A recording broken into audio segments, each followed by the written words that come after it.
Welcome, everybody, to our first session in our new series called History of Israel-Palestine, a history of oppression and rebellion, organized jointly by Y Marx and the Labour Left Alliance. Anybody reading the mainstream press or watching BBC News in the last few weeks will know the reason why we're doing this series. You will have seen, for example, timelines of the war, which all started on, you guessed it, October the 7th, the day of Hamas's attack. There will be many differences, different views about Hamas in today's audience, their tactics and their political platform, etc., their background. And there will also be probably a bit difference between me and Tony, and we'll have a standalone session on Hamas. But one thing is for sure, things started way before October 7, and it was certainly not an unprovoked attack. There's an almost universal media blackout when it comes to the systematic and racist oppression of the Palestinian people by the Israeli state, and that's been going on for many, many decades. And this is, of course, what the anti-Semitism smear campaign in the Labour Party and beyond, and the attacks on free speech have been all about. It's not really about Corbyn or even the left, but a redefinition of anti-Semitism for exactly a kind of situation we're in today. It's not hatred against Jews anymore, but criticism of Israel. So you're being called an anti-Semite, for example, for questioning the brutal and disproportionate attack on the Palestinians, or questioning the billions and billions of dollars and pounds that go into propping up Netanyahu's regime. So we want to break this media blackout and lift the curtain and explain what is going on and, crucially, why. You could go all the way back to the Bible if you wanted to explain the situation in Israel-Palestine, and we read in Genesis, for example, that God promised Abraham the land of Canaan, roughly where Palestine and Israel is today, and Zionists will often make reference to that. Of course, the Bible wasn't written by God, who's unlikely to exist, in my humble opinion, but by people with motives and agendas. It reflects a certain reality, no doubt. There's a very rich area in natural resources and located, very importantly, between Asia and Europe. And it's been hugely fought over by various rulers who wanted to exploit it. The Persian Empire, the Roman Empire, several Muslims, caliphates, and the Crusaders. The Ottoman Empire, which we'll look at again in a bit more detail, conquered the region in 1516 and ruled it until about the 20th century. And this is the point where our series will really start in the next few weeks, the more recent history of the area. When the British got involved during World War I, they supported and then betrayed the Arab revolt against the Ottoman Empire, and then together with the French partitioned the Middle East into so-called Mandate territories, supported by the League of Nations, the forerunner of the United Nations. They were breaking up a hugely powerful potential enemy, potential Arab superpower in the area. We'll look at this question, the bloody history of British imperialism in the Middle East, and we'll discuss some of the rebellions against it around Nasser and the Arab revolutions. We'll also be looking at the British Balfour Declaration, which played a huge role in supporting Zionism's aims and in creating Israel in 1948. We'll also look at how Israel has developed since and how it's become a key ally of the US and the UK imperialism. And of course, we'll look at the role of Zionism and indeed the Holocaust. We also want to look at solutions to the conflict: one state, two states, a federal solution. We're getting to that towards the end of the series. If you think we are missing out a particularly important aspect in the series, please get in touch. We're always keen to have the audience's input and participation. After each introduction, we'll have time for questions and comments from the floor. Tonight, we're starting with an introduction discussing the current situation in Israel and Palestine. We were supposed to have 3 speakers tonight, but unfortunately both Moshe Machova and Roger Silverman had to give apologies at the last minute, and I hope we'll see them back later in the series. Tony Greenstein is with us, though he's volunteered to do the whole first session now. He's speaking for about 30 to 40 minutes, and then we can take questions and comments from the floor. Please be aware we are live streaming these sessions. You know what the situation is like at the moment. Be wary of what you say. Be conscious of what you're saying. Yeah, and it's a webinar for security reasons, so we can't be disrupted. So thank you very much for joining us, Tony. As Tina said, it was originally Moshe Machava, Roger Silverman, and myself. However, Moshe isn't feeling too well. Roger is abroad and his internet is shaky, so the task has fallen on me. I have to say, I'm not 100% fit and well, so I hope you will bear with me.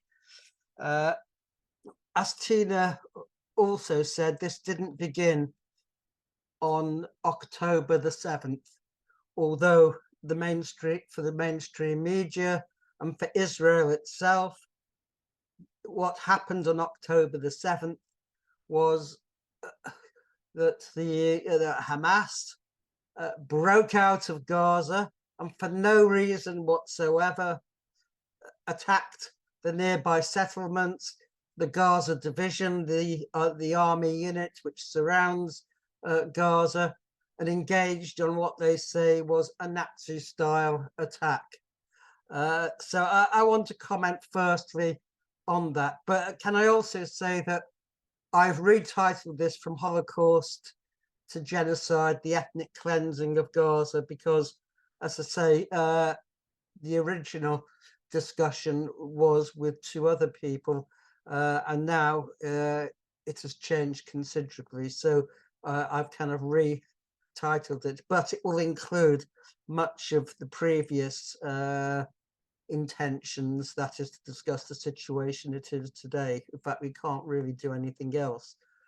And can I firstly say about October the 7th, that I mean, it is undoubtedly the case that when Hamas, Islamic Jihad and others broke out of Gaza and went straight through the fence that had been built at a cost of many billions of dollars, replete with sensors, automatic machine guns, and all the latest wizardry and technology. Undoubtedly, atrocities were committed. I am sure no war has ever been fought when there aren't any atrocities, but they pale into comparison with what has happened since. There's absolutely no doubt about that. Hamas, the Al-Aqsa brigades were under very strict orders not to, for example, kill children. And despite all the atrocity propaganda that you get from Israel about babies being beheaded, people being burnt alive, people being tortured and so on, none of this has been verified. Quite the contrary. Hostages who have been released, Lifshitz, who an 84-year-old woman who was taken to hospital in Israel and then gave a press conference, she said she'd been humanely treated. The result is that the director of the hospital, who was responsible for the press conference, has been suspended and is under threat of dismissal because it didn't accord with the Israeli propaganda narrative. So I think we should take with a pinch of salt just about anything that Israel says what happened on that day. Indeed, a lot of information has come out through the grey zone and elsewhere, which shows that possibly the majority of those killed on October the 7th were actually killed by Israel itself. There is no doubt whatsoever Kibbutz Be'eri, which is nearby, and the other kibbutzim, that rather than going in and trying to rescue the hostages, rather than negotiating for their release, the army simply brought in heavy equipment, tanks and so on, and blasted those houses and brought them down on the hostages, killing both the fighters within and their captives. And this was in accordance with the Hannibal Directive, which says it's better to actually kill someone taken captive than allow them to be exchanged for a hostage or your own prisoners later on. But of course, the condemnation of the attack of October the 7th by Keir Starmer and the rest of the bourgeois media stands really in stark contrast to their turning a blind eye and worse, condoning Israel's starvation blockade and an open attacks on civilians and civilian targets, the hospitals, for example. Journalists, something like 60 journalists have been targeted, including their families, by Israel, and not a word of condemnation by those who are always willing to criticize the Palestinians and those who live under occupation. And this trope, Israel's right to defend itself. Can you imagine that Nazi Germany, when it had invaded Poland and then had to deal with guerrilla forces in Poland, the Home Army and so on, anyone saying that the Nazi Germany had the right to defend itself against those who attacked it? I mean, the whole concept would be totally absurd. There is no right to defend itself for an aggressor colonial occupation. But of course, when you look at it through the prism of colonialism, then you look at it in a quite different manner. As I said, this did not begin on October the 7th. It really began with the occupation of Gaza in 1967, and in particular, when Israel withdrew from the territory in 2005, it maintained its occupation. It controlled the airspace, the sea, the land, nothing went in or out. And from June 2007, there was a siege of Gaza, a starvation blockade. At first, they were actually calculating the number of calories necessary for people to live, and then just adding slightly to it. That really is a Nazi mentality. That was exactly what the Nazis did with the ghettos in Poland. They calculated the level of calories the population needed to survive. But of course, in that case, they halved it. Gaza has, I mean, David Cameron described it as the largest open-air prison in the world. It's a concentration camp where 50% of people are food insecure, according to the United Nations.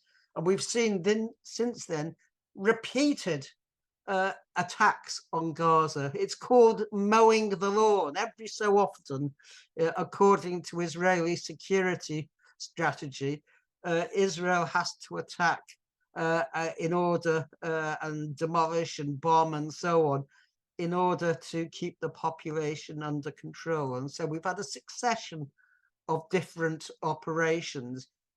There was Operation Cast Lead in 2008-9, when something like 1,400 people died.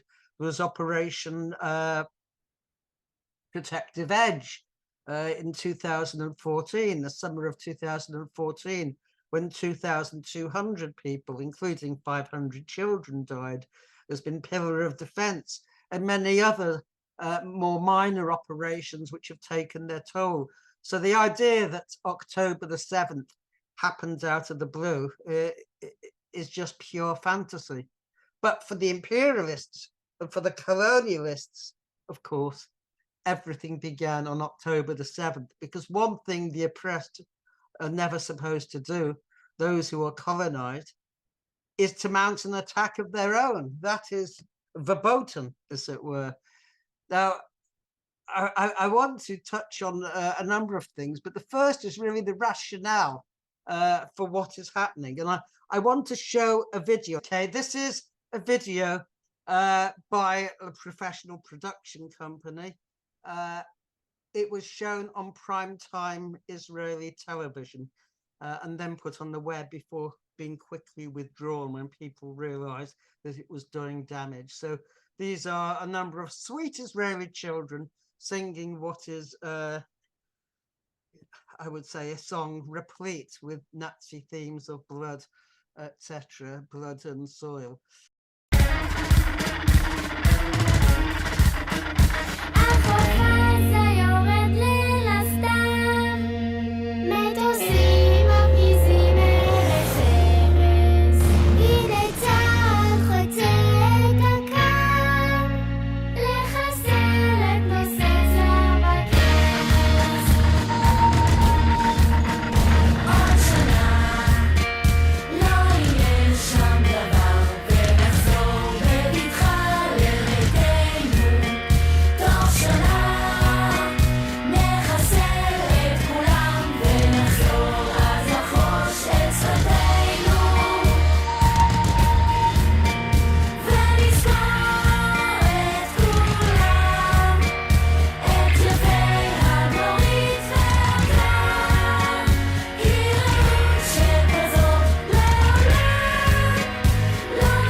It's also an electronic intifada. They originally captured it, I believe, because it was deleted fairly quickly. But I think we can see the kind of themes through, because obviously the children didn't write it. Love sanctified by blood, we will annihilate our enemy, annihilation. Again, I mean, Hitler in his famous prophecy speech, which he repeated about 6 times during the Holocaust, uses the very same term, annihilation. The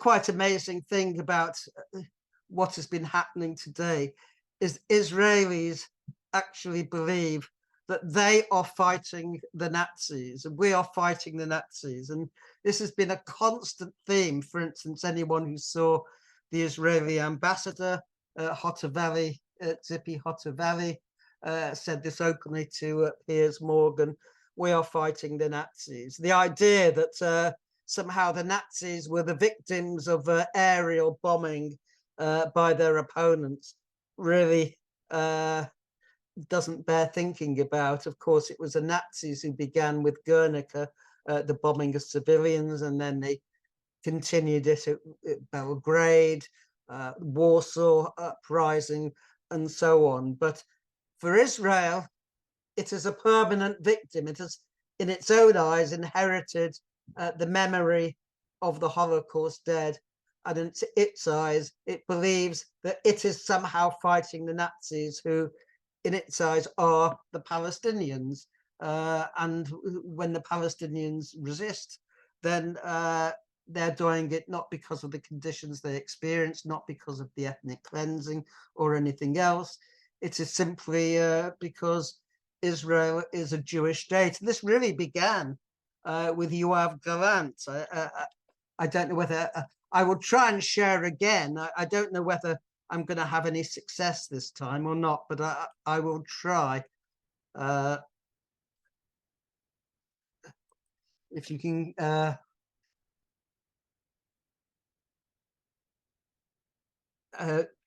you say I've got to, when I share, I have to somehow also share this,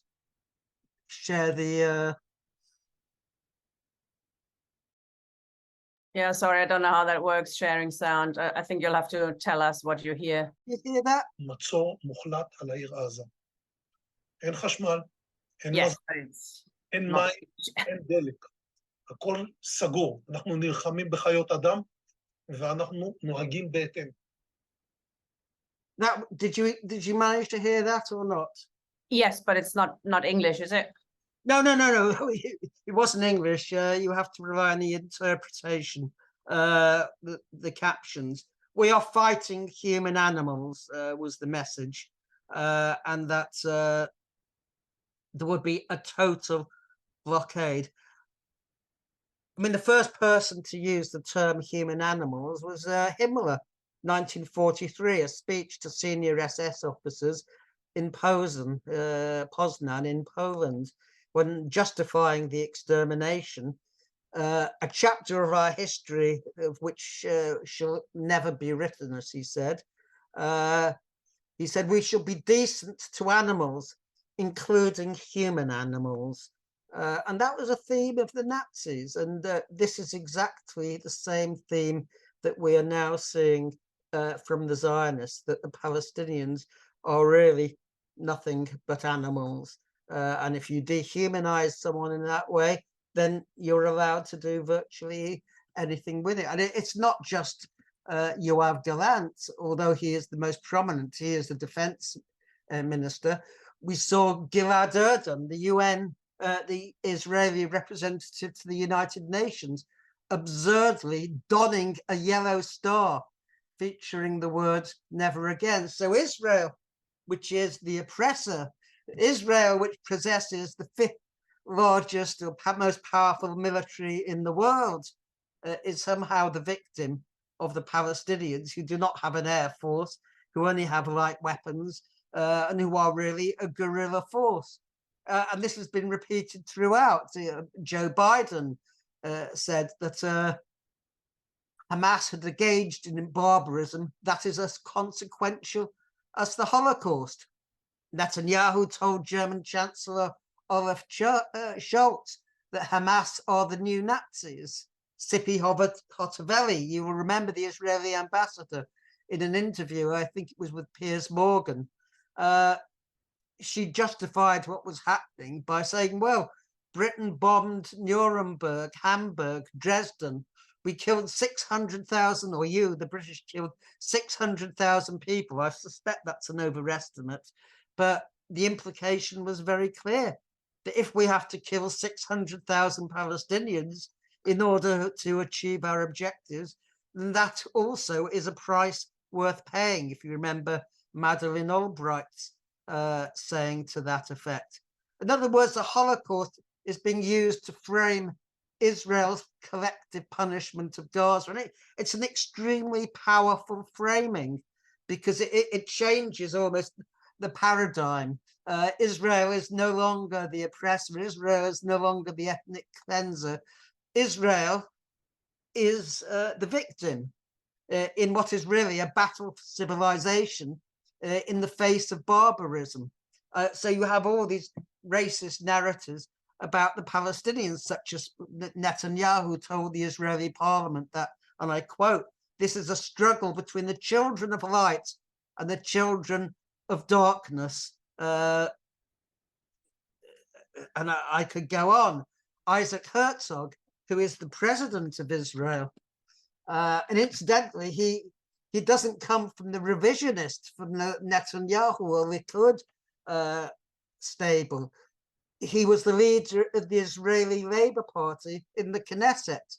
So the Israeli Labour Party and the opposition are at one with Netanyahu. And in fact, one of the leaders of the opposition, Benny Gantz, has joined the war cabinet, and he was a former chief of staff as well. So we have a unanimity amongst the Zionists as to what the task is. And the question really is, what is the task that they are engaged in? But let us first, I think, have a look back. Zionism did not originate with the Holocaust, although it was immensely strengthened by the Holocaust.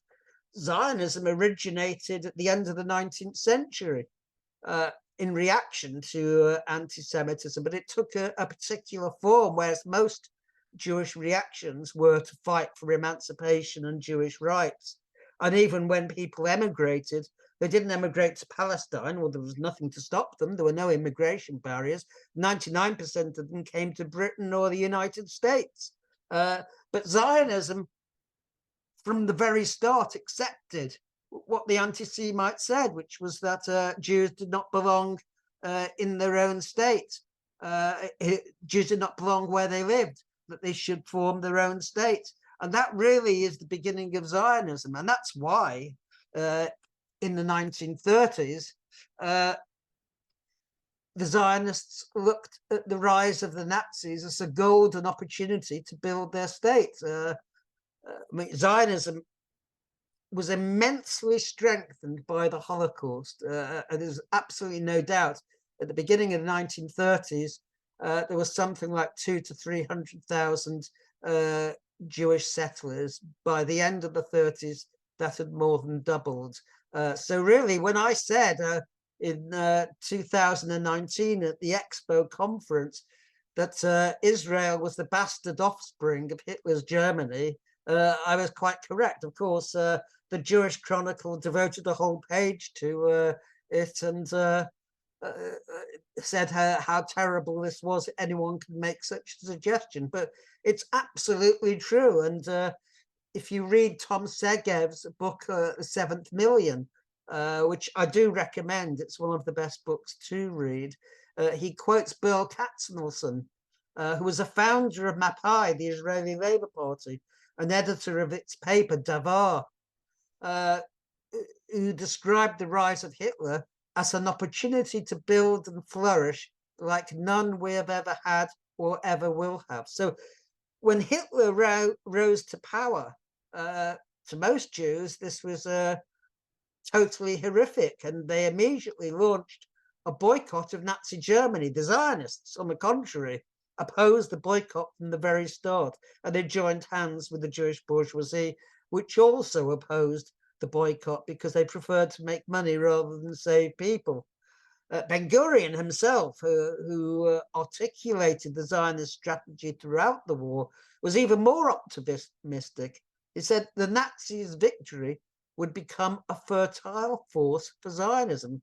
And actually, he was right. The Nazis' victory did immensely strengthen Zionism. And as we know, in the wake of the Holocaust, Israel could use that in order to legitimate and justify its claims to its own state.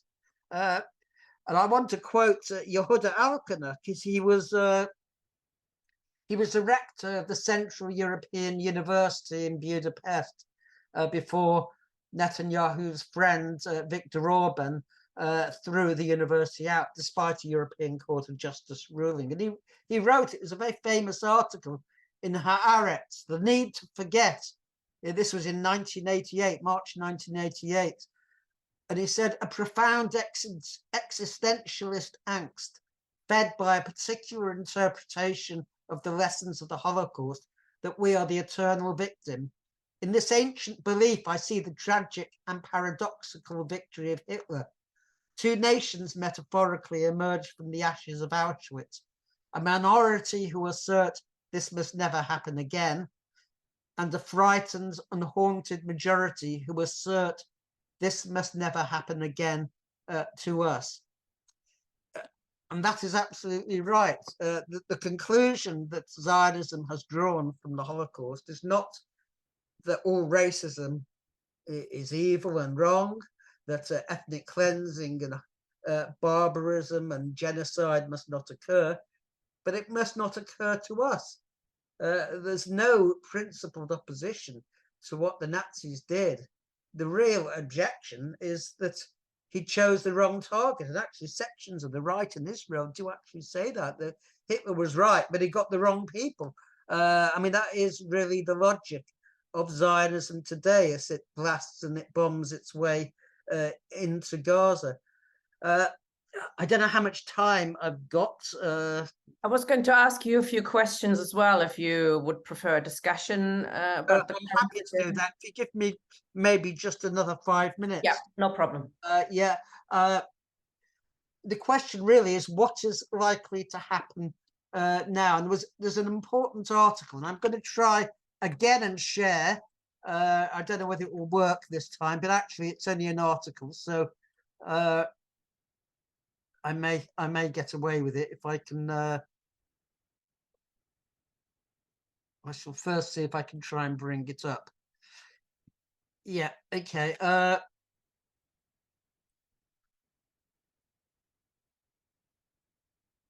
Right, can everyone see that?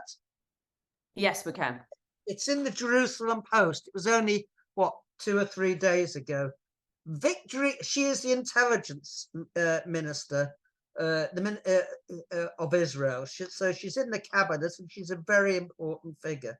And she said, victory is an opportunity for Israel in the midst of crisis.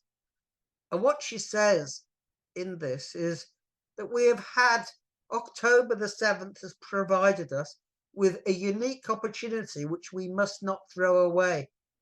And that opportunity is basically to cleanse Gaza of its inhabitants. And we're seeing that in action today.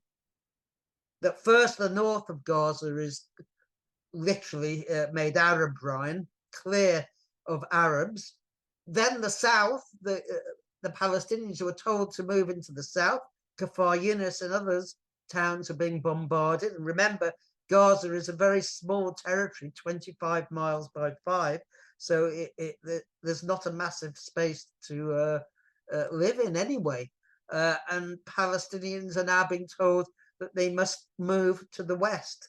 In other words, they aim to funnel them out through Egypt. And she's proposing, I don't know whether I can bring this up. She's proposing, I mean, she says, if I go through this article, women are raped, the elderly abused, children beheaded. I mean, that lie has been demolished so many times. There's absolutely no evidence of this.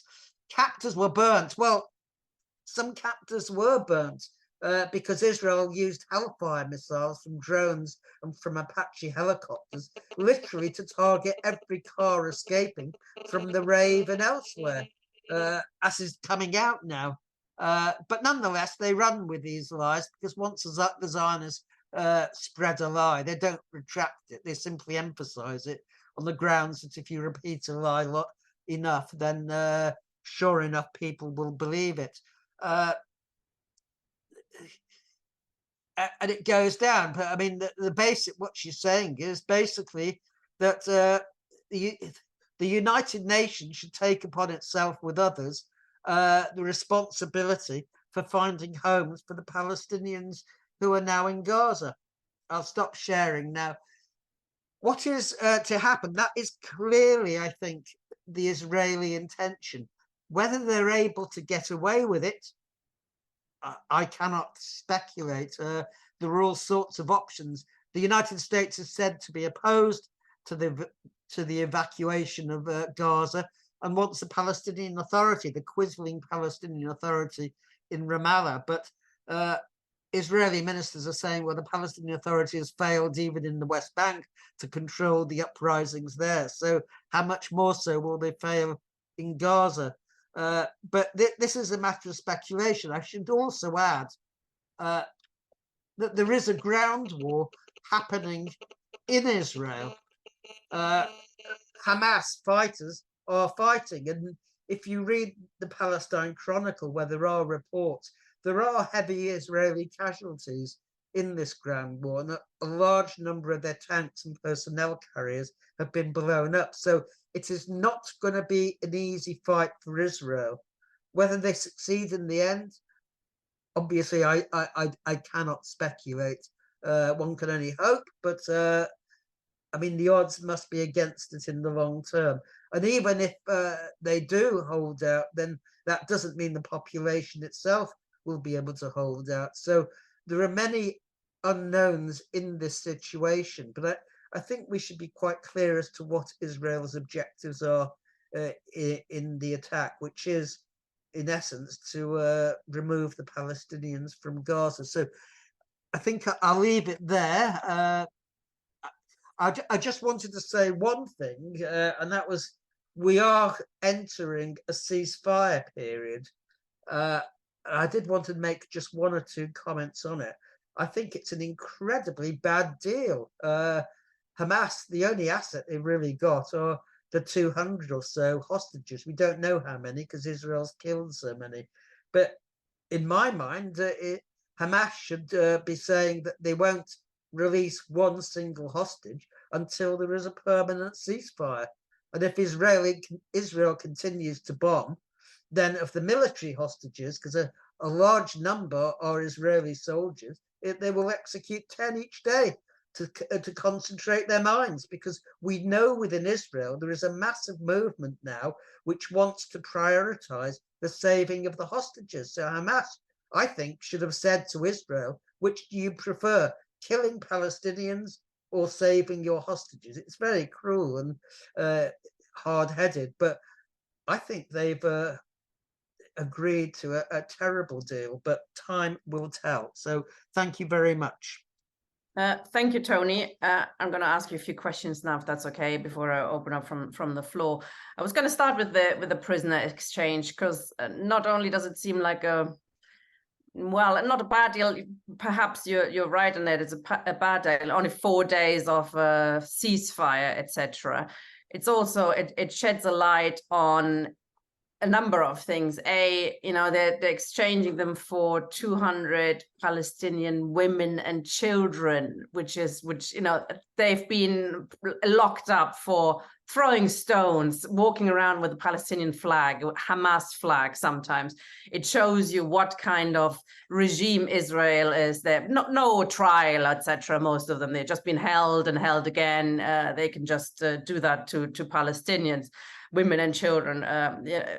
outrageous. But also there are reports that Ben-Gvir is hugely against it and has tried to stop this deal as being too lenient on the Palestinians. With his was a Jewish Power Party, I think, and he's of course the national security minister, which sort of shows as well that within Israel, Netanyahu has been in trouble before all of this kicked off, and he's somewhat in trouble now. I mean, there are demonstrations, aren't there? Still mass demonstrations. There were huge demonstrations before October the 7th, but there have been demonstrations since. Where they criticize him personally and security failure, etc. How much in trouble is he internally, and what's the what is the mood like in Israel, you think? I think the consensus is once the war or the attack on Gaza is over, that Netanyahu will go. I think he is dead meat now politically. His right-wing allies won't save him either. He is a discredited figure. It's only because of the conflict that he is hanging on. But I don't think he will last that long. But yes, you're right. He has Ben-Gvir, Smotrich, and the far right we brought into his cabinet.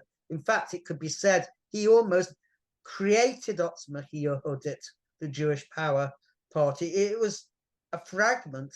He literally created the conditions in which they would gain Knesset seats by forcing a merger with others on the far right. So he's now got Ben-Gvir, who's an open genocidalist, an anti-Arab beast who used to march chanting death to the Arabs. He had a poster about Goldstein, who murdered 29 Palestinian worshippers in the Ibrahimi Mosque, on his living room wall. I mean, he's an absolute fanatic neo-Nazi. I mean, there's no other way to describe him. But Bezalel Smotrich, who's the Gauleiter of the West Bank, in charge of what's laughingly named as the civil administration, is no less extreme, although he's much more polite than Ben-Gvir, who's just a street hoodlum, really. But yes, these forces have said, I mean, Smotrich has said it openly, that basically we should not be concerned about the hostages, we should fulfill our mission in Gaza. Now, of course, the families of the hostages don't agree with that. For them, saving their loved ones comes before anything else. I think Hamas has failed to capitalize on that. And it's a terrible political mistake that they should have made it clear. Hostages will be released only when Palestinian hostages are released and only when there is a permanent ceasefire, forcing Netanyahu to actually make a decision as to whether to save the hostages. At the moment, as you say, it's only the most minor prisoners who haven't had a trial even, who are held in administrative detention, who are being released. The security prisoners, those accused of crimes like murder. I mean, no Israeli goes to prison for murdering a Palestinian, you have to understand. It's only an offense for a Palestinian to murder an Israeli. They will not be released. So I don't understand the logic behind it. Quickly then on the definition of what Israel is doing, or how would we describe what Israel is doing? I know you called it a racist state, and clearly there are racist laws, etc. The UN and Amnesty International, they're calling it an apartheid regime, which sort of begs the question. I mean, an apartheid regime like South Africa, for example, I mean, they had obviously different laws, etc. You had a small white population exploiting the majority black population and living, off their work, etc. Pure, huge exploitation.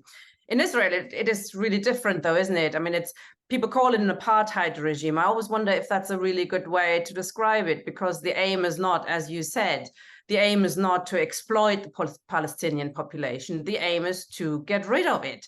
Ideally to expel them to Egypt, Syria, etc., or bomb them, etc.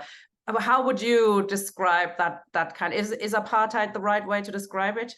Well, it's a very mild term for describing Israel. I mean, the ANC leaders have said that Israel is far worse than South Africa ever was, and that's true, because the South African apartheid regime was not a genocidal regime. It tried ethnic cleansing into the Bantustans, but that wasn't very successful. But South Africa never bombed the townships from the air, whereas Israel regularly bombs the refugee camps. Israel has genocide built into its DNA and ethnic cleansing. I mean, it began life in 1948, ethnically cleansing the Palestinians, and to encourage them to move out, it massacred thousands of them.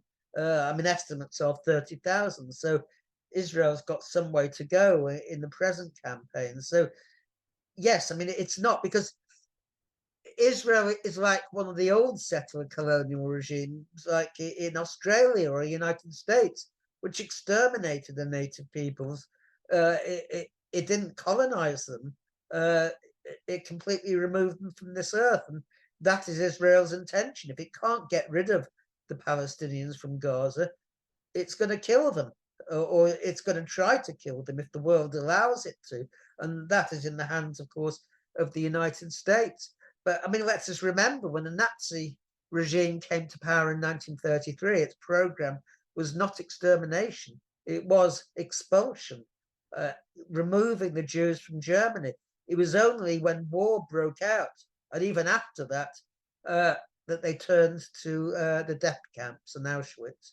So, I mean, Israel is going along the same path. For Israel, exterminating the Palestinians is not a problem. And you saw that video where they talked about annihilating the enemy. Given that people in Israel are quite clear that the enemy is all of the Palestinians of Gaza, the president himself has said that, then it's quite clear that genocide is on the cards. There's no other conclusion, I think, that can be reached. We had a question in the chat, which is, of course, the obvious question is why would the West support this? But it's, of course, that's a big question, and it's, of course, there's an issue. You know, some on the left think, oh, you know, we have to follow international law, and there has to be the UN needs to get involved. Sort of I think that kind of forgets who is running the United Nations and for what purpose, etc. Do you have any illusions that international law can be relied upon to solve the situation? Well, international law is useful as a means of declaration. I mean, it's obvious that bombing hospitals, invading hospitals, bombing schools run by the UN, bombing people's homes is against international law. Attacks against the civilian population are by definition international law war crimes. But given there's no enforcement mechanism, and given the United States will veto anything that's critical of Israel at the UN Security Council, and given its own record in Iraq and Afghanistan, let us not forget. I mean, Israel isn't alone in perpetrating war crimes. I don't expect that Netanyahu will be seeing the International Court at any time, because who's to take him there? So no, I mean, to put your faith in the UN is to rest on a broken reed, really. Absolutely.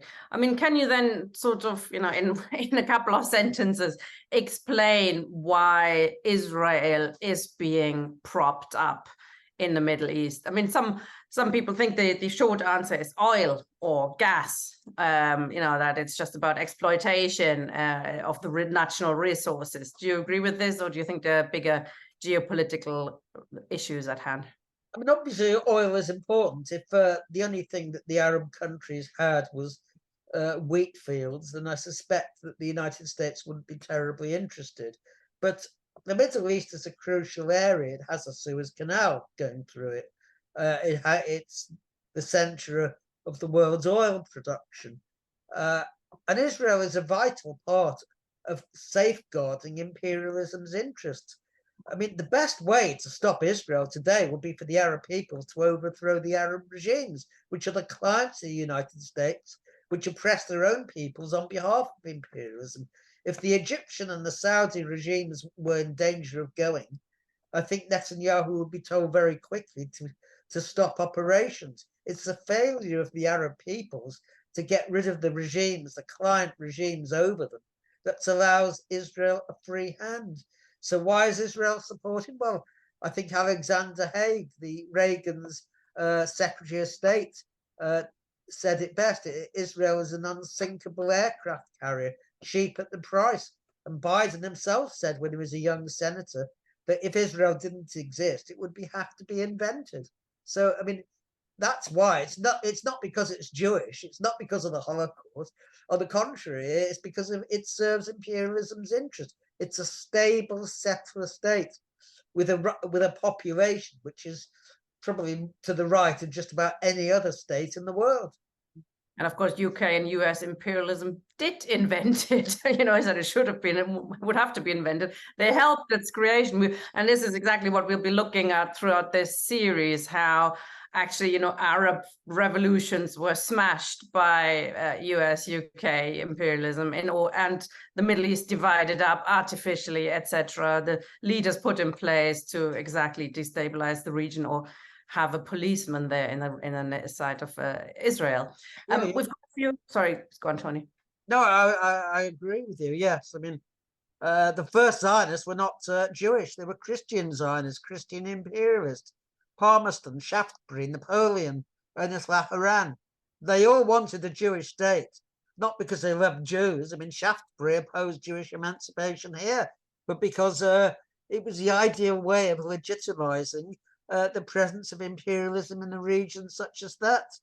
So, yes, I mean, Zionism was adopted by the British bourgeoisie well before the Jewish population became Zionist. On the contrary, when Lloyd George's war cabinet approved of the Balfour Declaration in 1917, the only dissent was from its only Jewish member, Sir Edwin Montagu, and he represented the Jewish bourgeoisie in this country, which was fiercely opposed to the Balfour Declaration.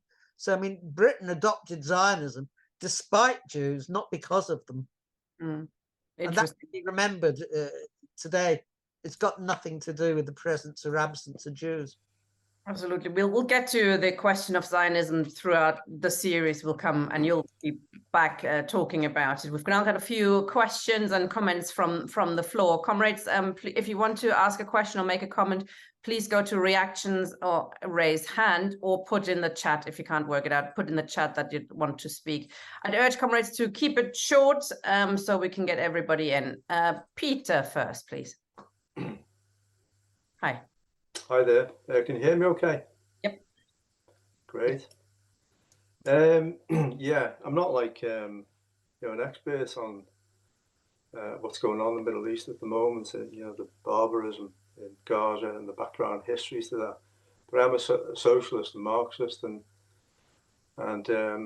over time I've gathered enough information in a common sense way. But I suppose my question would be, what are the political solutions and from what position we're arguing as well? I don't know what kind of spectrum of socialists or non-socialists that are here tonight. You probably agree with what Tony's saying as I do. But it's about the political solutions for me. And it's also about what sides we take. And, the obvious side is that we take the side of the Gazian people against the barbarism they're facing. That's without doubt. But in terms of politics, at what point do we begin to criticise Hamas as socialists? Where do we see the solution lying? I've come across ideas of like a one nation solution where Palestinians and Israelis can live together as citizens and so on. I personally, that's not a socialist solution from where I'm sitting. And because I think part of the problem is the kind of focus and the fetish of the nation state as a kind of way of organising a civil society, a society that is humane. It seems to be an oxymoron. So where does the solution lie? Does it lie internally to the working class of Israel? Are they fractured fundamentally by colonialism and Zionism? The Zionistic form that colonialism has taken, which is not the classical form, is it? Is the solution external? The mobilisation of the working class and building that politics, and that comes back to the question of like, how do the socialists and Marxists negotiate a kind of political response that doesn't see somehow that Hamas is like beyond criticism, while also driving home the criticisms against Zionism, to come to some sort of proper political understanding that can be mobilised around to circumvent and prevent these things from happening and build a better world. Thanks, Peter. Do you want to reply, Tony, straight away?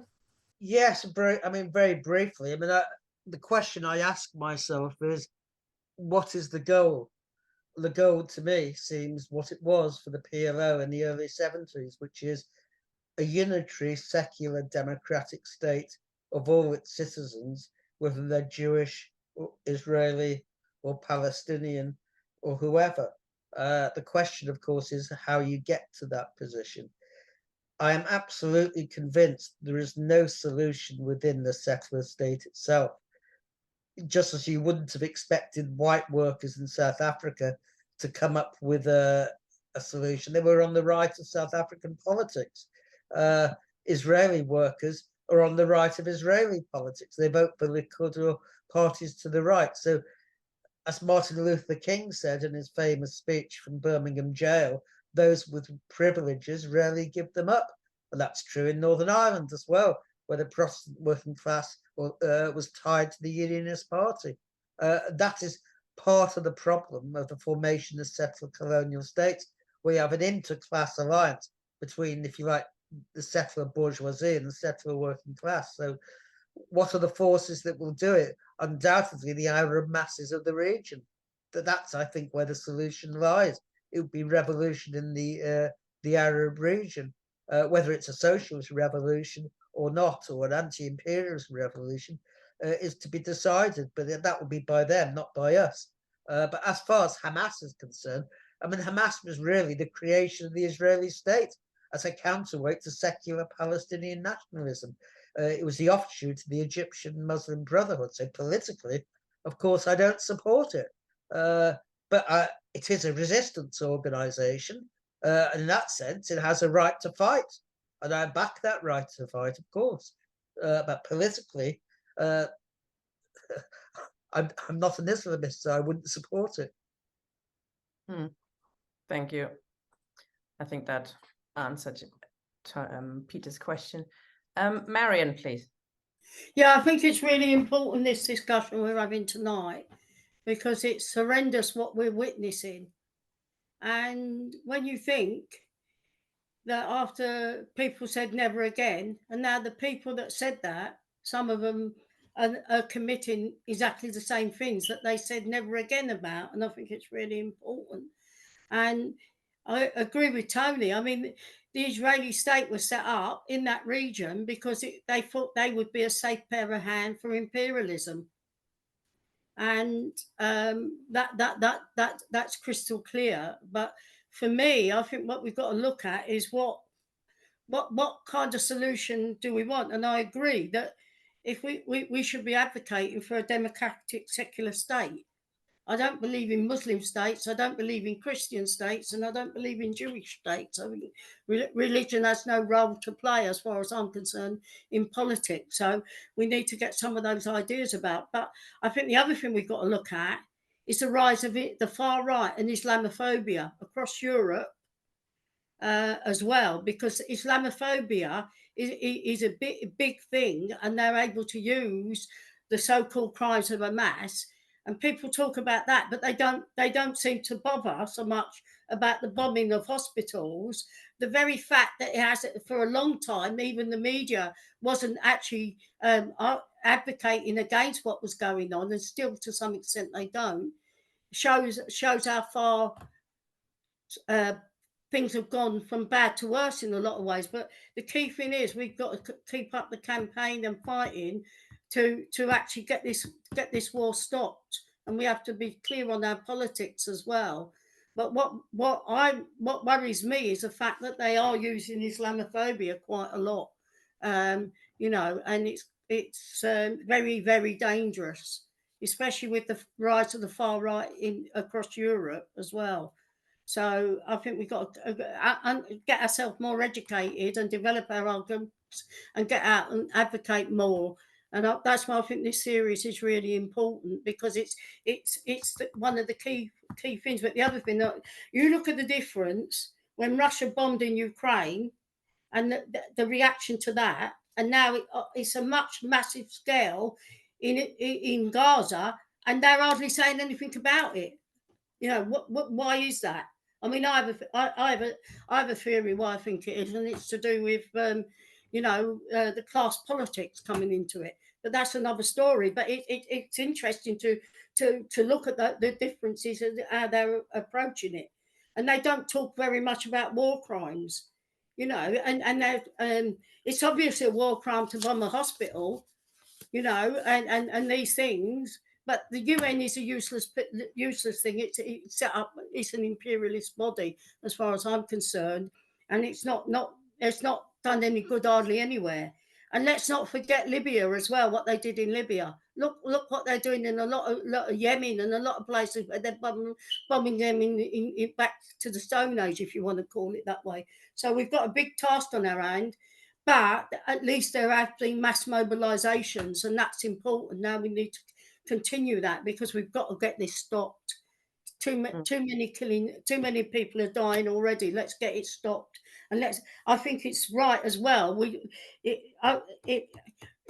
the Arab Revolution spreads and these countries get overthrown, and I'll tell you what, if they said we're going to block oil, we're not selling any more oil, they'd soon get it settled. Thank you, Marion. I mean, for us, of course, in Britain, our task is indeed to stop, you know, arms being delivered, is stop supporting the war of Israel, etc.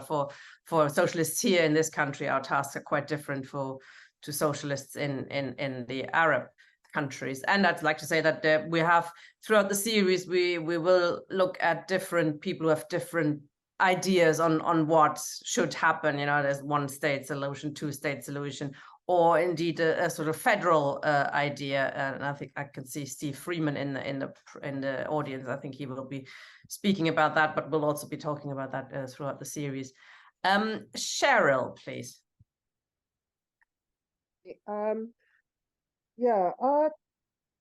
I think it's quite difficult to get to the bottom of actually what really did happen on October the 7th.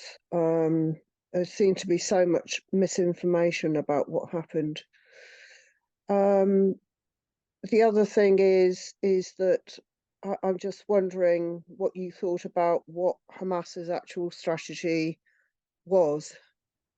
I mean, did it not think before it went ahead with launching its assault on Israel of what Israel's likely response would be? I'm wondering if they have conceded to the release of hostages because it must, you know, they are Palestinian after all, and they've seen a major slaughter of their own population. In relation to it's okay. I understand your comment about Hamas not agreeing to release hostages, but I mean, I suppose the question arises is that really a justifiable tactic in the first place? I mean, I wouldn't want to be taken hostage.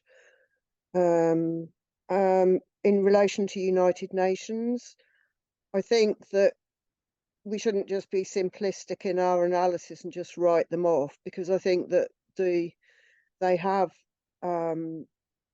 made a lot of outright criticisms and commented upon the situation. I think that's changed public opinion quite a lot. So if anything, they've played a role in terms of public opinion, because a lot of people will listen to them in relation as being credible voices.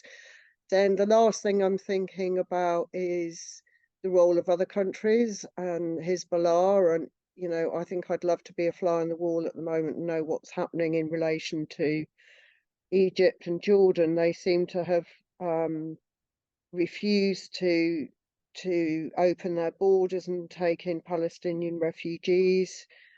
And I mean, it wasn't that long ago, Tony, if I remember, on another seminar, you said you thought Israel was less significant in the area given the normalization agreements and the Abraham Accords, that it was less significant in the area than it is now.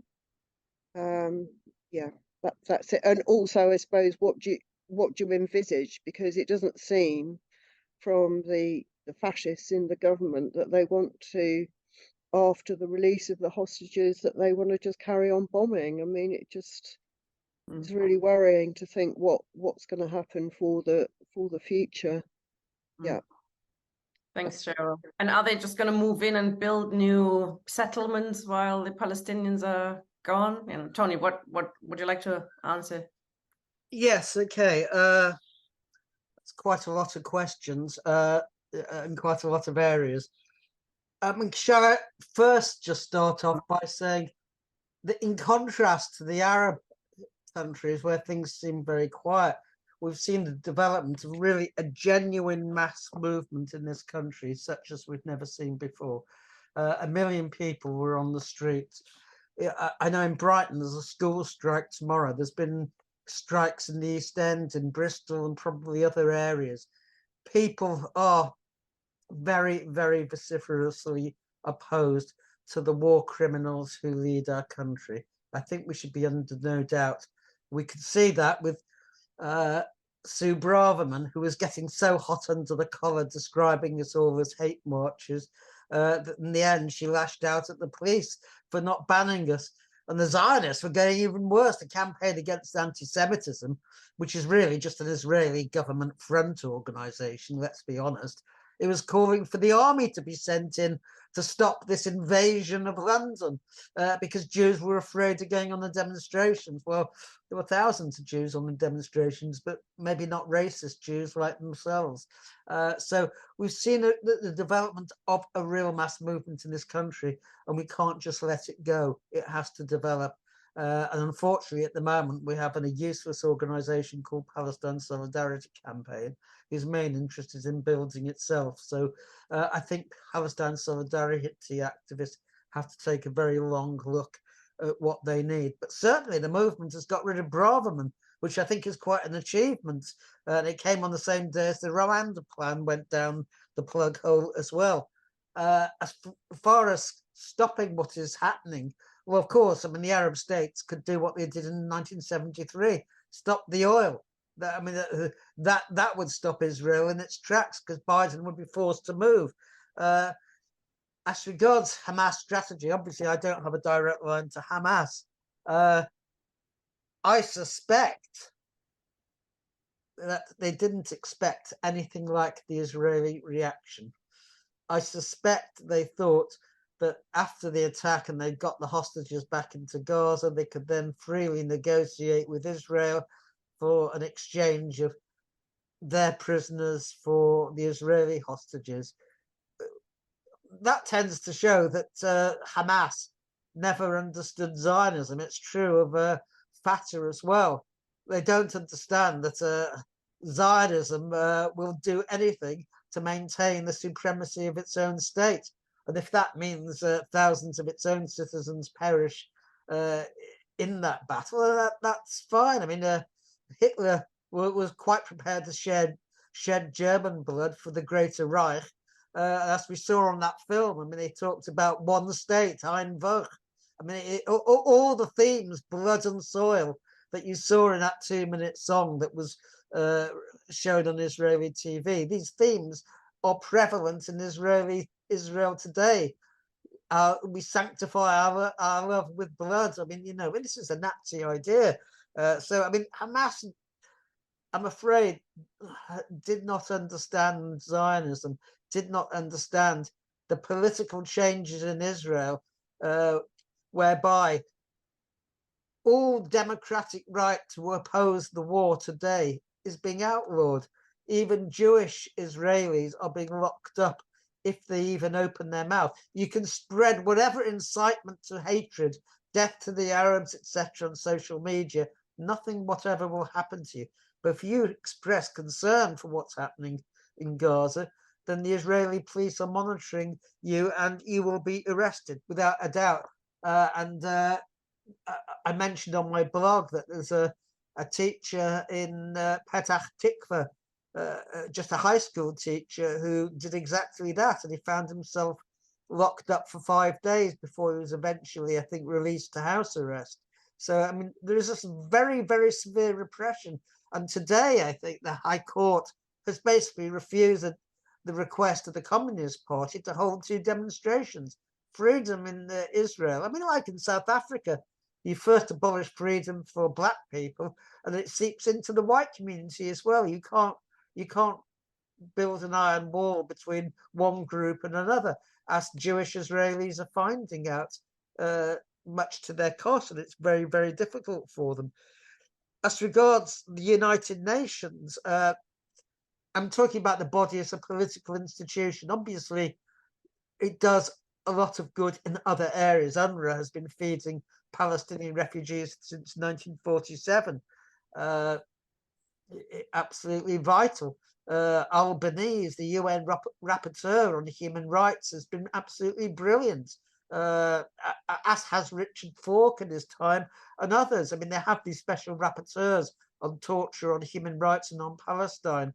They're distinguished international law figures who are relatively independent, and my hat goes out to them, if you like.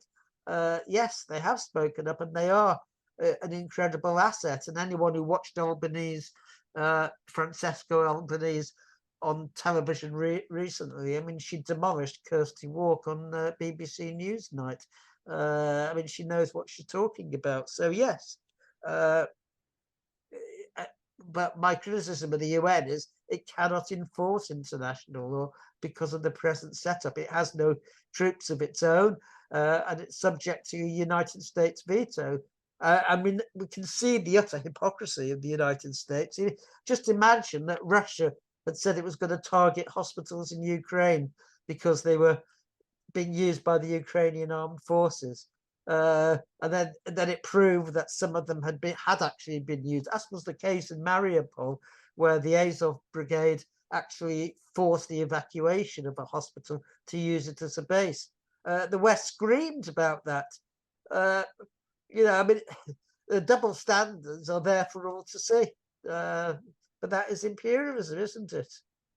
Quick follow-up question from the chat there, in terms of Hamas strategy. Do you think Hamas thought that their attack on Gaza would be followed by Hezbollah launching an attack in the north of Israel, and that didn't happen? Well, obviously, I don't have a line to Hamas, so the answer is I don't know. It's quite possible, but my own view from the start was that Hezbollah would not get involved in any great detail, because Hezbollah doesn't really want the south of Beirut bombed or the west of Beirut bombed, and Israel has done that before and it would do it again.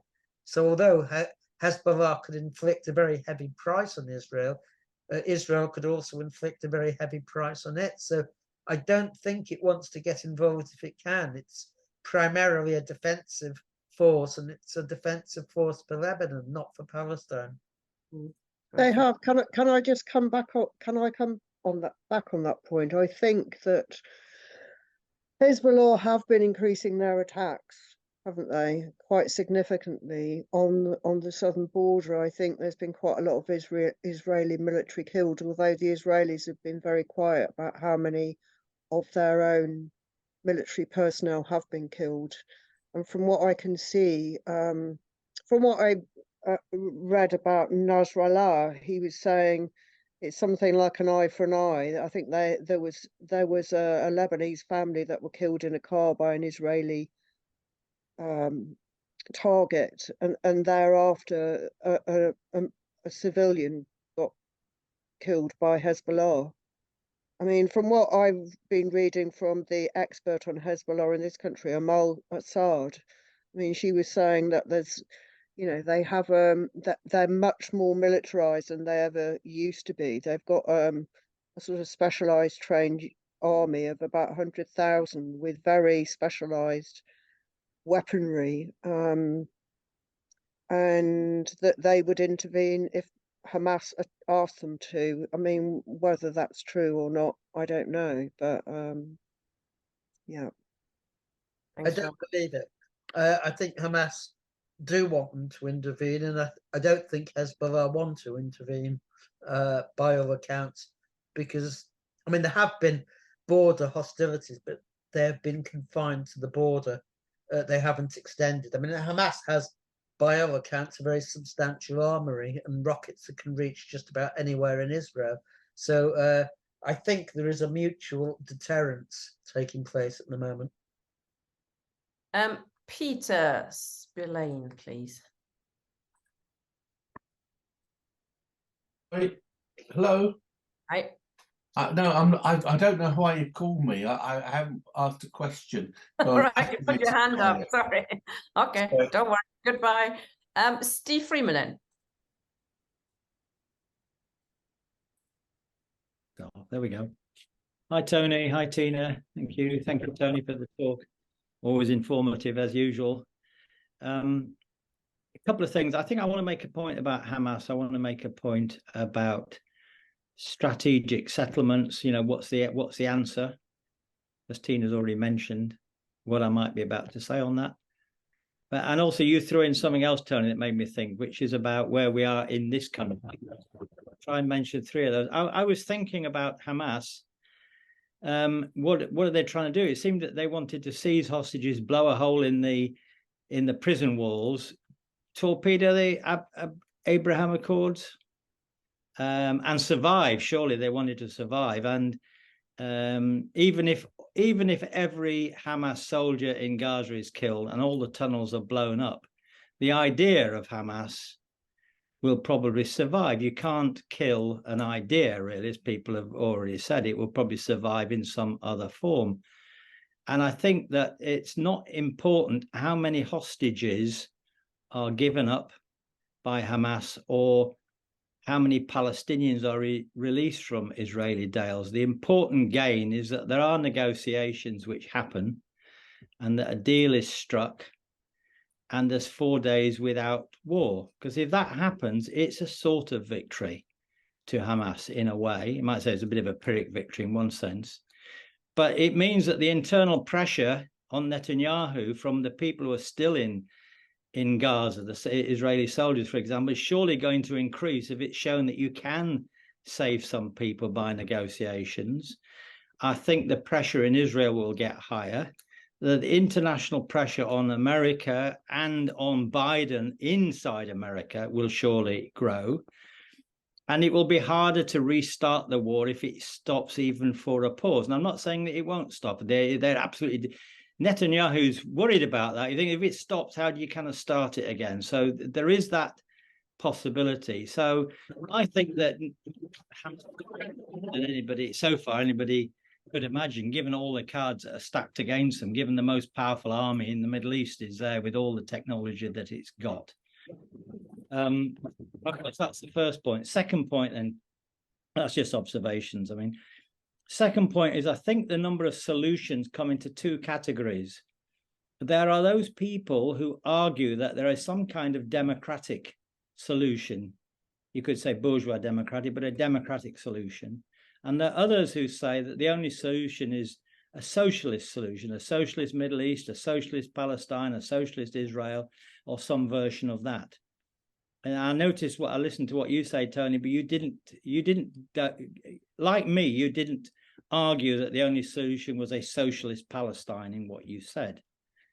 So I think that I'm in favor of one state, but I also believe there are two nations there now, and they weren't two nations originally, Israel and Palestine. And so I'm a one state, two nations position. But I don't think that if you think of it in a democratic way, that cannot mean a Zionist Republic of Israel, an Islamic Republic of Palestine, for the reasons that Marian mentioned before. we have to speak of a secular Israel and a secular Palestine in some sort of democratic relationship. So I think that secularism is important, and there is secularism in Israel, and there is secularism, as there always has been, in the Palestine, amongst the Palestinians. And then the next point: how can you have one state and two nations if it's not federalism? Because that's the way of bringing two sides together into one state. But self-determination has to be a principle. Palestine has to be free enough to be able to voluntarily join a federation. If Palestine is not free, it can't be coerced into a federation. It has to voluntarily agree to do it. So in a certain sense, the occupation has to end before that's possible. Now, that seems a long way off. The question is, who would do that? And if you're talking of democratic, and I'll finish on this point, if you're talking of a democratic solution of some kind, it has to be the working class of Israel and Palestine together. Of course, 20% of the Israeli working class is Arab in the first place, so that's a positive. So, you know, there's that happening. I mean, the oppression of the Israeli Arabs that's taking place at the moment is shocking in the course of this war as well. So I'll finish on that point because it's an argument possibly to have out more than you can do in this. And this final point is this: there is a democratic movement. 150,000 people come out on the streets. Then it's 300,000 people come out on the street. Then apparently 800,000. That's a mass democratic movement of citizens for all sorts of different reasons. It's not a socialist movement. It's a broad movement of citizens who object to this shocking, horrific, genocidal war. And it's reflected in the public opinion that 76% people of the people of this country want a ceasefire. And yet the state goes to war, supports Zionism. Parliament loyally supports them. So it doesn't reflect what the people of this country actually think. So my question is, what should a democratic movement do in the face of all this? How can those ideas of democracy be continued and extended in a fight for democracy in this country? Because our democracy is absolutely failing completely. So that's my 3 little bits. Thank you. Thank you, Steve. Tony. Yeah, well, as Steve says, we have a mass movement in this country, and goodness knows how many people are involved in it. I mean, I know in Brighton there are all sorts of groups that have sprung up, Parents for Palestine, and who knows, Jews Against Genocide, and so on and so forth. And their attention is quite rightly directed at our own government's complicity. And we see the complete lack of democracy in capitalism, that the majority of people support an immediate ceasefire, but the leaders of both parties are adamant that there shouldn't be. And 56 Labour MPs found enough courage to vote against or for the SNP amendment, but 150 didn't. So that says something about the Labour Party as well, that it is, as it has always been, an imperialist party. There's no getting away with it. As regards the solution, I'm always wary about drawing up solutions for other people, because it's really for them to decide what their solution is. I can offer and throw out some ideas, and I've said that I don't think any solution that is not a unitary state will last. It will simply, if it divides into two, then you will simply get a reinforcement of the existing antagonisms. I hold out no hope for the Israeli working class, because it has made an alliance like all settler working classes have, and there is no example of a settler working class joining hands with the oppressed. I defy anyone to name me it. It hasn't happened. It didn't happen in the Deep South. Workers took off half a day on Friday in order to go and watch the lynching of black people. It wasn't white people in the South who formed an alliance with black people against segregation. Slavery was abolished in the South because they were forced to by the North militarily. It wasn't of their own accord. I don't believe Zionism will of its own accord disappear. I don't accept, incidentally, the two nations theory either. A settler people, which is what the Israeli Jews are, I don't hold to be a nation. What keeps them together is their hostility to the Palestinians. I think we could see before the Hamas attack that Israel was a house divided amongst itself between, if you like, secular Israelis and the messianic religious Israel, which has grown increasingly strong. There is a fundamental cleavage between those who call themselves Israeli first and those who call themselves Jewish first. And those who call themselves Jewish are Jewish nationalists now primarily, that they worship the land of Israel, literally the land. Not their God is the land. It's a form of idolatry, but that's how it is. So I don't see any prospect at all within Israel for any movement of any size that will join hands with the Palestinians. So I don't think they will freely and of their own accord agree to a unitary state. How you get out of this? Well, I actually think one of our demands should be that the Arab country states should stop the oil. That would clearly have an effect on imperialism and could, if it was implemented, stop Israel in its tracks, because the United States would undoubtedly then clamp down. But at the moment, it's funding to the tune of $14 billion at the last appropriation, the Israeli war industry. So it's actually supplying Israel with or replenishing the missiles that are being used to attack Gaza. I mean, it's wholly complicit, and the Arab regimes are wholly complicit. And that should be one of the things that we should be saying, is the Arab regimes are as much of the enemy as the Zionist regime in Tel Aviv.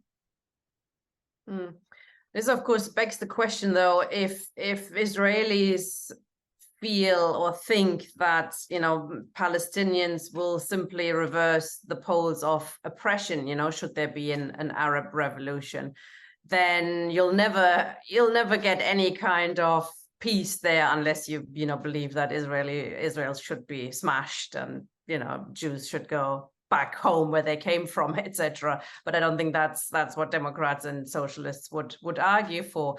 So I mean, within the context of a sort of Arab revolution, and you know, the Arab working class as well, saying that we don't actually want to reverse the poles of oppression, but we do fight for the right of Israelis to have democratic rights, etc. Do you think that Israelis could also fight for that for the Palestinians, so that there isn't just a reverse oppression? Look, in the settler, anyone who remembers apartheid in South Africa, and even before that in Zimbabwe in 1980, will remember the fears of the white population. They'd be massacred in their beds. I mean, that's what they've. I mean, I can still remember a white woman when Rhodesia gave way to Zimbabwe, saying that she and her children would be killed in their beds by the blacks. That is their fear. Israel is a siege state. It has those fears, but the Palestinians themselves don't talk like that. I have no doubt that those who are liberated will extend the hand of friendship to those who've been their former oppressors. I mean, the Palestinians say that. They're not fighting Israel because they're Jewish, because they're colonial occupiers. I don't see any reason whatsoever for that to change. I mean, it's true in the past. I mean, the slave revolts, in particular in Haiti, when every white person was wiped out. But I think liberation struggles have, if you like, developed since that time. And certainly in South Africa, I mean, the whites aren't oppressed today. I mean, in many ways, they still hold many of their economic privileges. That's part of the problem. But I don't see that happening in Israel, where there's an equality of populations anyway. But as long as Israel maintains the whip hand, as long as Jewish supremacy reigns, so it will keep in check its own working class, which is an alliance with its ruling class. And that's why I say the Israeli working class has no progressive role to play. I can't see it. It didn't have it in South Africa. It doesn't have it in Northern Ireland, which is the other example of settled colonialism. So why should it be in Israel? The old Marxist conception, the working class being revolutionary, may be true in certain circumstances, though we've yet to see it in the West. It certainly isn't true in the settler colonial states. What about then in Palestine? I mean, obviously in Israel, you know, working class and socialist forces are almost non-existent. What about Palestine? What about the Arab countries where, you know, we are hoping for a revolution from below, not just nationalist ideally, but also in a democratic socialist direction? What do you think? How you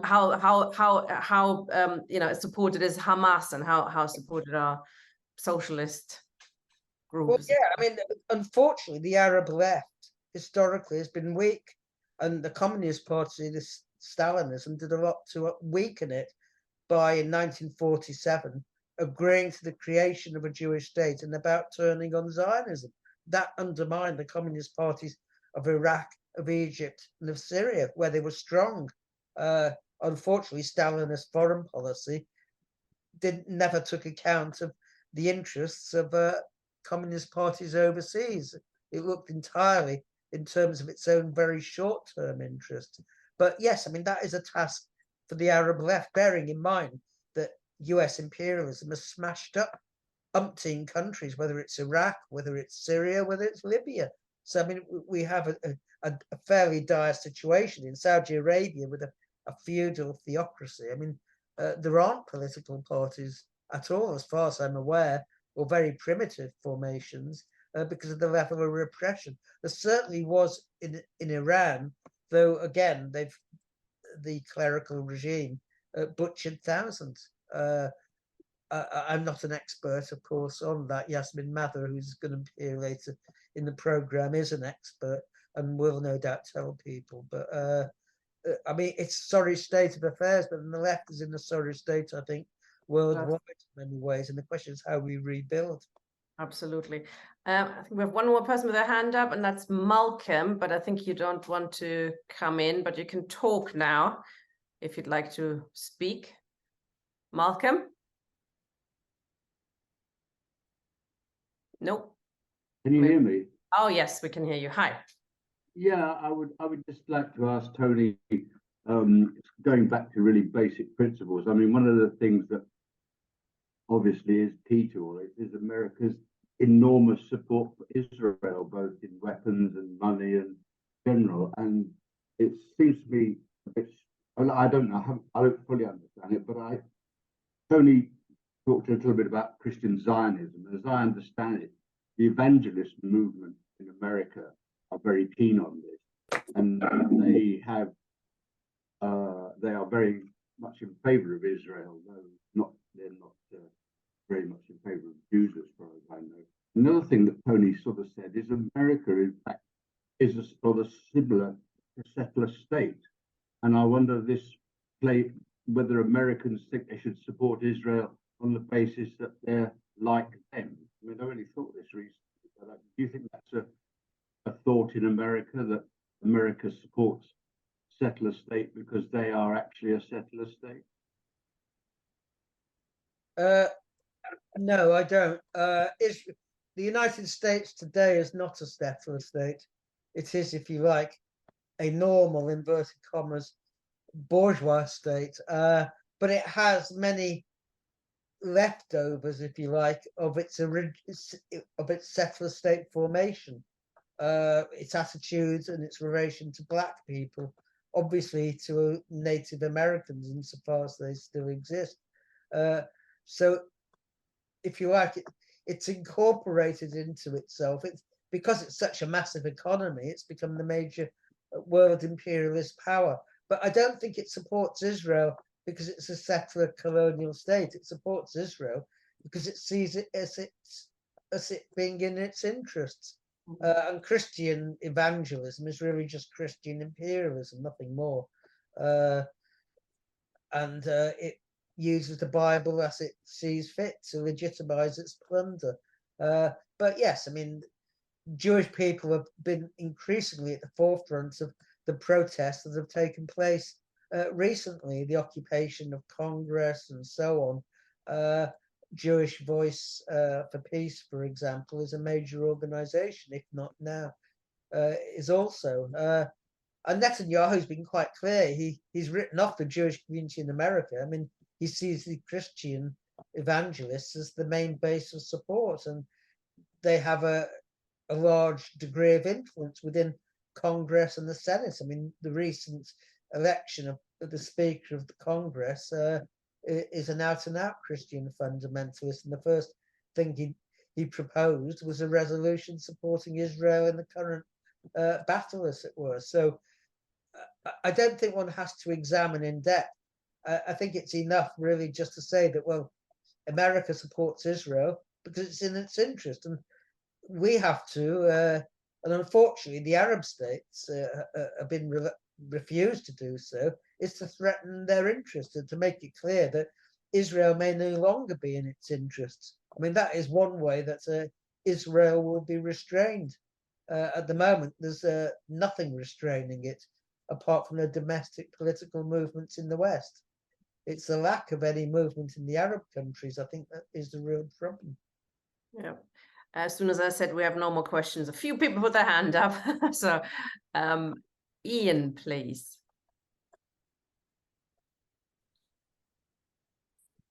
Good evening, Tony, Tina. Thank you very much. Excellent presentation, as always. I'm interested in the failings of the Israeli Defense Force. At the outset of the war, it's quite clearly that faced with real fighters with guns, a lot of them ran away or just simply failed to do their job properly. And I found that intriguing because after the Yom Kippur War, the prestige of the IDF was enormous. They seemed invincible. And now they seem very, very fallible indeed. And what we're actually seeing is lots of pictures of probably professional IDF infantry soldiers trained in urban warfare going in. But what we don't see is the 630,000 reservists that were called up.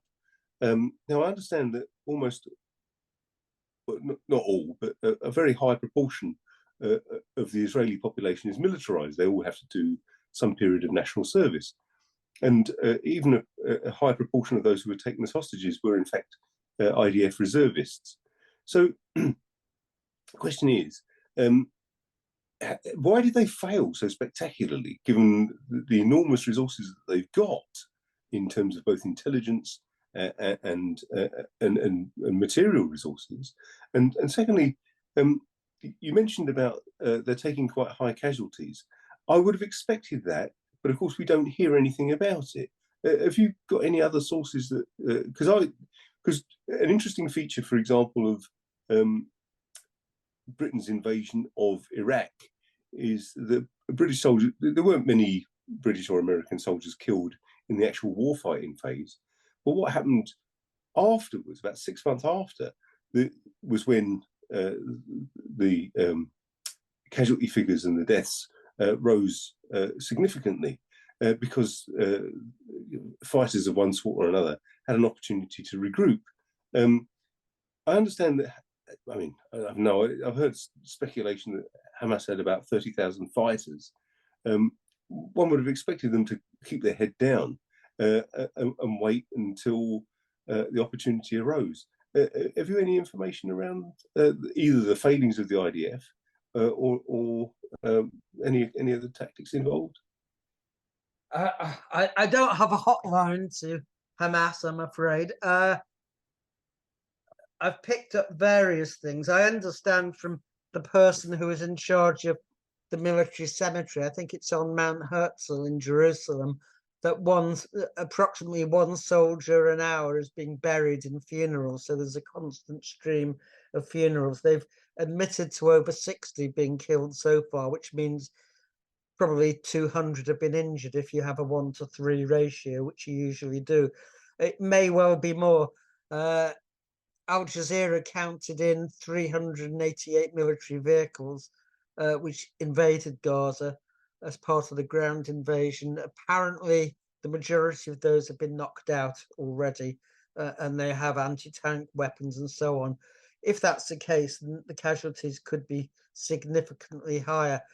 All the Western experts, military experts, which I am not one, I hasten to add, have said that they're in for a hard fight. I don't doubt that Hamas have prepared very, very deep bunkers, and they've supplied them with water and fuel and all the other things that go with it. So I imagine Israel is going to have quite a fight on its hands for quite a long time, and whether it can bear the casualties indefinitely if they keep returning home in a box, who knows? Why did they fail? Well, firstly, almost on the eve of the invasion, large numbers of IDF soldiers were transferred to the West Bank to protect the settlers as they staged their pogroms against Palestinians. Secondly, I think one of the reasons is quite simply that since the 73 or 67 wars, Israeli soldiers have become really quite soft. They're very good at shooting women and children who are unarmed, but they're not so good when confronting a guerrilla who is armed and who can take pot shots at them from the rubble that they've caused in Gaza City. I mean, they are going to find it really difficult, I think, with a guerrilla force in Gaza City at the moment, and they've created those conditions. So that was why Seymour Hersh said there was a plan to use bunker buster bombs on the whole of northern Gaza and simply destroy the whole area, which is why they wanted the hospitals to evacuate, of course. I'm not sure that's worked out very well. I'm not even sure the bunker buster bombs would work if the tunnels are at a very deep depth indeed. But yeah, I just think that the Israeli soldiers, don't forget, in 2006, they invaded Lebanon after having bombed it, and they quickly withdrew after 3 days. The US switched from opposing a ceasefire to urging the Security Council to introduce a ceasefire because Israeli soldiers had become trapped and they were losing a very high number of casualties against hardened Hezbollah guerrillas. It is possible that could happen today. I don't know, but certainly there's a ground war going on, and there's very little information seeping out apart from what we know from the casualty figures or the burials that are taking place, and also Hamas's own reports. How reliable they are, I simply don't know. And yes, they went through the Gaza force that surrounds them like a knife through butter by all counts. The only way Israel got the bases back was by bombing the bases themselves, which is, you would think, was crazy. They took over the areas crossing Hamas, and Israel called in the strike on its own facilities, which is really amazing when you think about it. Most armies don't bomb their own facilities. William, please. I'll keep it brief. Apart from what's going on in the actual fighting, the support that the Palestinians are getting internationally is unprecedented that I've seen. You used to get a lot of support, but you didn't get the multitudes of people coming out and supporting Palestine like you do now. There's an education, and people have been educated to exactly what Zionism is. And while a lot of people are still saying Jewish state, a lot of people that were saying Jewish state up to now are now beginning to call it what it is, a Zionist state. And the Jews, especially in America and elsewhere, but in America particularly, the Jewish population has come out against what's going on in Palestine and saying not in their name. Now, that's a very good thing. Now, Tony said he doesn't remember. He'd never seen anything like it before. Well, I did. I'm old enough to remember the Vietnam War. And we used to boast that we were the only generation that stopped the war.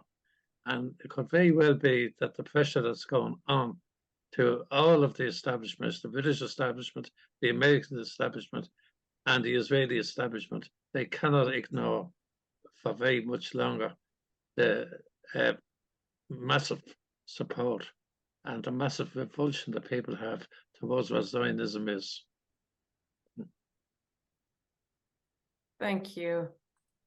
Well, I do remember the Vietnam War. I was pretty young at the time, but I do remember it. I mean, the Vietnam War was won primarily by, of course, the Vietnamese themselves at a very heavy cost of maybe 2 to 3 million dead. But the solidarity movement in the West was an important factor in making it extremely unpopular to continue that war. Whether that happens with Palestine, I simply do not know. But we have to do our best. That's all we can do. Cheryl has another question, a quick one.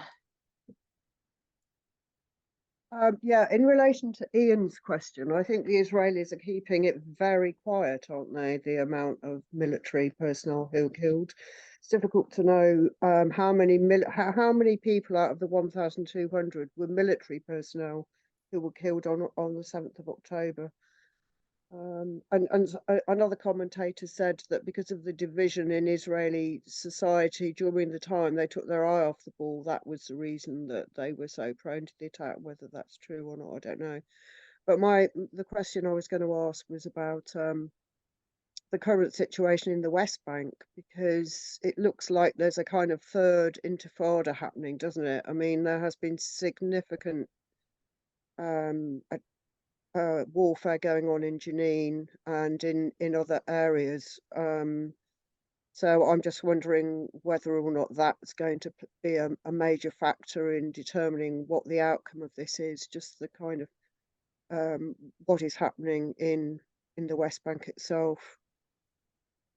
Yeah, that's me finished. I don't know whether there will be a third intifada. What I do know is the level of repression and the attacks which have been taking place daily in Jenin. I mean, I have contacts there. Every single day, the army is going in, raiding housing, demolishing them, children on the streets. I mean, I'm involved in the charity which funds a children's centre there, and they've been forced to evacuate at times and so on. So it's a very, very difficult situation in Jenin, and that's the same elsewhere. The cities aren't able to contact each other because of the checkpoints and the roadblocks. So they're very divided at the moment. But yes, it's a powder keg. And of course, the settlers are on the rampage. They've cleared out whole villages in the South Hebron Hills, anywhere in Area C, which is where Israel has full control. It's very, very difficult for Palestinians and, you know, farmers, peasants harvesting their crops are being attacked by rabid settlers with the support of the Israeli army. Let us not forget. The Israeli army acts to protect the already armed settlers, not the Palestinians.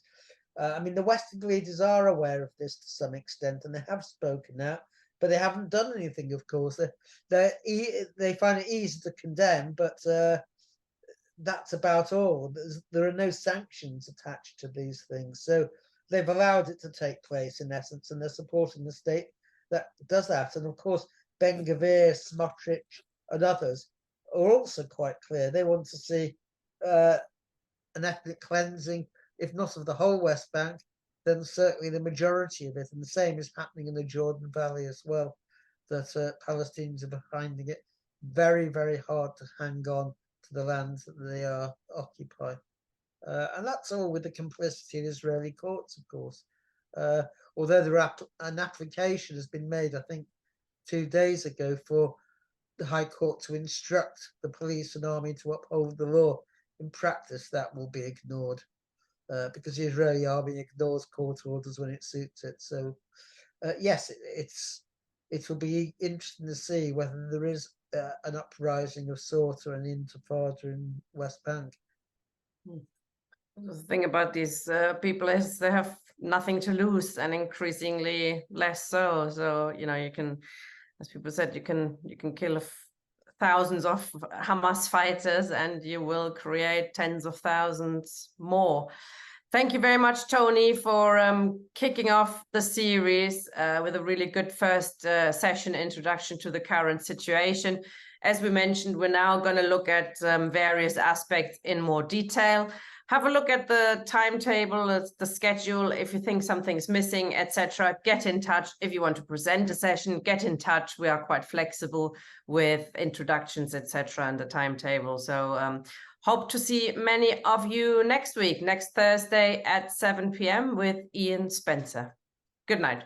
Thank you, Tony. I know you're not feeling well. Not over well, no, but I know. All the best, Comrade. Hey, thanks very much. Bye. And I want a copy of the video as soon as possible as well. I will publish the video as soon as possible tomorrow. Yeah. Comrades, it'll be on the Y-Marks website and the Labour Left Alliance website and on our Facebook pages, etc. And I'll also email it out. If you've been registering for this session, you will get the video. Bye-bye. Good night.